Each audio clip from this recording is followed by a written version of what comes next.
ನಮಸ್ಕಾರ ಎಲ್ರಿಗೂ SRK's home ರೆಸಿಪೀಸ್ಗೆ ಸ್ವಾಗತ. ನಾನಿವತ್ತು ಡಿಫ್ರೆಂಟಾಗಿ ಟೇಸ್ಟಿಯಾಗಿ ಅಷ್ಟೇ ಹೆಲ್ದಿಯಾಗಿ ಸಿಹಿಗೆಣಸನ್ನ ಬಳಸ್ಕೊಂಡು ಟೇಸ್ಟಿಯಾಗಿರೋ ಸೂಪರ್ ಸಾಫ್ಟ್ ಆಗಿರೋ ಸಿಹಿಗೆಣಸಿನ ದೋಸೆನ ಮಾಡ್ತಾಯಿದ್ದೀನಿ. ಈಗಿರೋ ಸಮ್ಮರಲ್ಲಿ ಮಾವಿನಕಾಯಿ ಶೀಕರಣಿ ಜೊತೆ ಅಂತೂ ಸೂಪರ್ ಆಗಿರುತ್ತೆ. ಸಿಹಿಗೆಣಸಿನ ದೋಸೆನ ಮಾಡೋದಕ್ಕೆ ಮೊದಲಿಗೆ ಸಿಹಿಗೆಣಸನ್ನ ನೀಟಾಗಿ ವಾಶ್ ಮಾಡಿಕೊಂಡು ಕುಕ್ಕರಲ್ಲಿ ಹಾಕಿ 3 ವಿಸಿಲ್ ಮಾಡ್ಕೊಂಡಿದ್ದೀನಿ. ನಂತರ ಮೇಲಿರೋ ಸಿಪ್ಪೆನ ತೆಗೆದ್ಬಿಟ್ಟು ಈ ರೀತಿ ಸ್ಮೂತಾಗಿ ಮ್ಯಾಶ್ ಮಾಡ್ಕೊಳ್ತಾ ಇದ್ದೀನಿ. ನಂತರ ಅದಕ್ಕೆ 1 ಕಪ್ನಷ್ಟು ಗೋಧಿ ಹಿಟ್ಟನ್ನ ಹಾಕ್ಕೊಂಡು ಸ್ವಲ್ಪನೇ ನೀರನ್ನ ಹಾಕ್ಕೊಳ್ತಾ ಇದ್ದೀನಿ.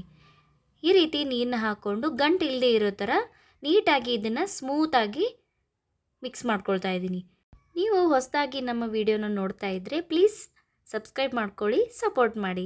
ನಂತರ ಈ ರೀತಿ ದೋಸೆ ಬ್ಯಾಟರ್ ರೀತಿಯಲ್ಲಿ ಇದನ್ನು ಸ್ಮೂತಾಗಿ ಕಲಸಿ ಇಟ್ಕೊಂಡಿದ್ದೀನಿ. ಮೇಲೆ ಒಂದು ಮುಚ್ಚಳನ ಮುಚ್ಕೊಂಡು ಒಂದು 15 ನಿಮಿಷ ಇದನ್ನ ನೆನೆಸ್ತಾ ಇದ್ದೀನಿ. ನಂತರ ಇದಕ್ಕೆ ಚಿಟಿಕೆಯಷ್ಟು ಉಪ್ಪನ್ನು ಸೇರಿಸ್ಕೊಂಡು ನೀಟಾಗಿ ಒಂದು ಮಿಕ್ಸ್ನ ಮಾಡ್ಕೋತಾ ಇದ್ದೀನಿ. ನಂತರ ಕಾದಿರೋ ಹಂಚ ಮೇಲೆ ಗೆಣಸಿನ ಬ್ಯಾಟರ್ನ ಹಾಕ್ಕೊಂಡು ಸುತ್ತಲೂ ಸ್ವಲ್ಪ ಎಣ್ಣೆನ ಸ್ಪ್ರೆಡ್ ಮಾಡ್ಕೊಳ್ತಾ ಇದ್ದೀನಿ. ನಂತರ ಎರಡು ಬದಿಯಲ್ಲಿ ನೀಟಾಗಿ ಬೇಯಿಸ್ಕೊಂಡ್ರೆ ಟೇಸ್ಟಿ ಆ್ಯಂಡ್ ಹೆಲ್ದಿಯಾಗಿರೋ ಸಿಹಿಗೆಣಸಿನ ದೋಸೆ ರೆಡಿ.